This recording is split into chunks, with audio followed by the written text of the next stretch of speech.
নমস্কার বন্ধুরা, ঘরোয়া রান্নাঘরের রেসিপিতে আপনাদের সকলকে স্বাগতম। আজকে আমি তালের বড়ার রেসিপি আপনাদের সঙ্গে শেয়ার করছি। তবে এখন এই সিজনে প্রচুর বাজারে তাল ওঠে, আর তালের রেসিপি কিন্তু আমরা সকলেই বানিয়ে থাকি। তালের পিঠা, তালের কেক, তালের পাটিসাপটা, বড়া, বিভিন্ন রকম রেসিপি তাল দিয়ে বানিয়ে থাকি। তবে আজকে আমি তালের বড়ার রেসিপি আপনাদের সঙ্গে শেয়ার করছি। তালটাকে ধুয়ে নিয়েছি, তবে তার আগে আমি একটু দেখে নিচ্ছি গোড়ার দিকে তালের মধ্যে পোকা আছে কিনা, কারণ অনেক সময় দেখা গেল তালটা পুরো ছাড়ানোর পরে এর মধ্যে পোকা বেরিয়ে আসে, তাই আগের থেকে একটু চেক করে নেবেন। তারপরে তালটাকে ভালো করে ধুয়ে খোসাগুলোকে আমি ছাড়িয়ে নিলাম।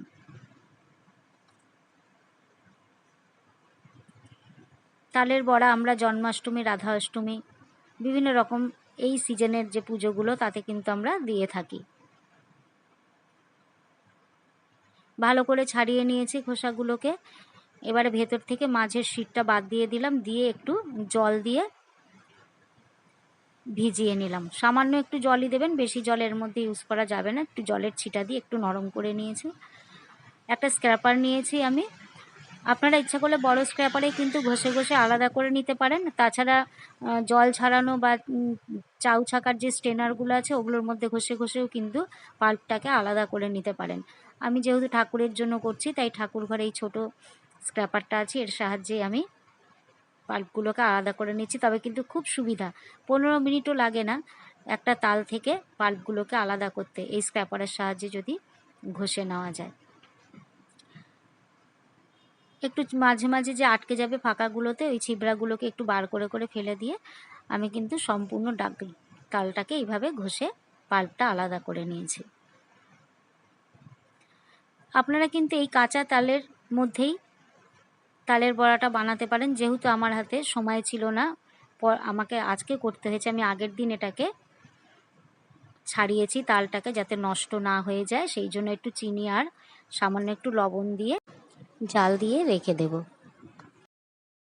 এভাবে যদি আপনারা জাল দিয়ে রাখেন তাহলে কিন্তু 2-3 দিন বাদেও আপনারা তালের বড়াটা করতে পারেন, তাতে তালটা কিন্তু নষ্ট হয় না।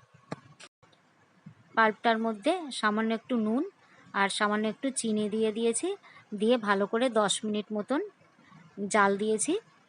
জাল দেওয়ার পরে তারপরে এটাকে আমি রেখে দিয়েছি। আগের দিনকার এটা বেলা হয়ে গেছে তালটা আনতে, সেই জন্য আমি এটাকে করার মতন সময় পাইনি। কিন্তু তালটা যাতে নষ্ট না হয়ে যায় সেই জন্য কিন্তু আমি একটু চিনি আর লবণ দিয়ে ঠিক এরকম করে জাল দিয়ে রেখে দিলাম। তবে আপনারা কিন্তু কাঁচা তালেই করতে পারেন রেসিপিটি।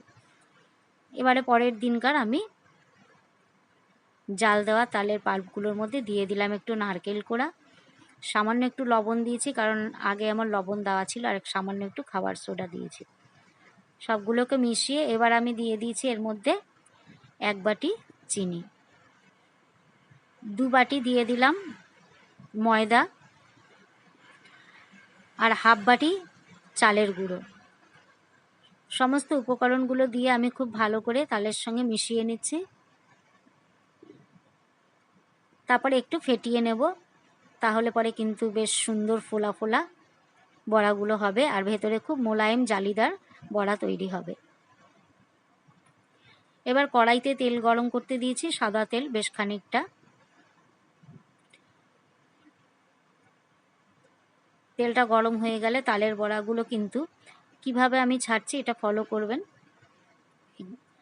হাতে করে পেঁচিয়ে বুড়ো আঙ্গুলের ফাঁকা দিয়ে সুন্দর করে এটাকে বার করে দিতে হবে। একবারে বেশি পরিমাণে দেওয়া যাবে না, একটু ফাঁক ফাঁক করে দিতে হবে, আর ধারের দিকগুলোতে আগে দিতে হবে, মাঝখানেরগুলো পরে দিতে হবে, না হলে কিন্তু মাঝখানেরগুলো আগে আগে পুড়ে যাবে। আমি কিভাবে ছাড়ছি দেখুন, এইভাবে ঠিক বড়াগুলোকে কড়াইয়ের মধ্যে সুন্দর করে দিতে হবে, একটু ফাঁকা ফাঁকা করে।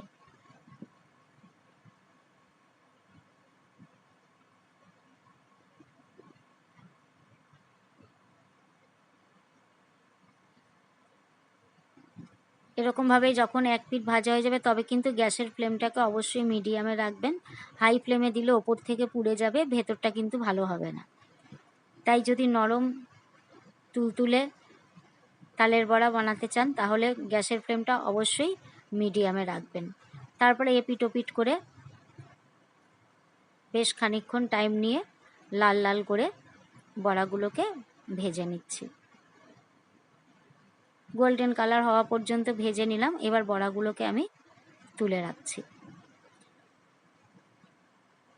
তবে যারা আমার চ্যানেলে নতুন তাদের কাছে রিকোয়েস্ট হলো আমার চ্যানেলটিকে সাবস্ক্রাইব করবার জন্য। ভালো লাগলে অবশ্যই রেসিপিটি শেয়ার করবেন সবার সঙ্গে। কত সুন্দর কালার হয়েছে, নরম তুলতুলে বড়াগুলো। এইভাবে আমি সমস্ত বড়াগুলোকে ভেজে নিয়েছি। আশা করি রেসিপিটি আপনাদের ভালো লাগলে অবশ্যই সাবস্ক্রাইব করতে ভুলবেন না। আবার রিকোয়েস্ট রইল। Thank you.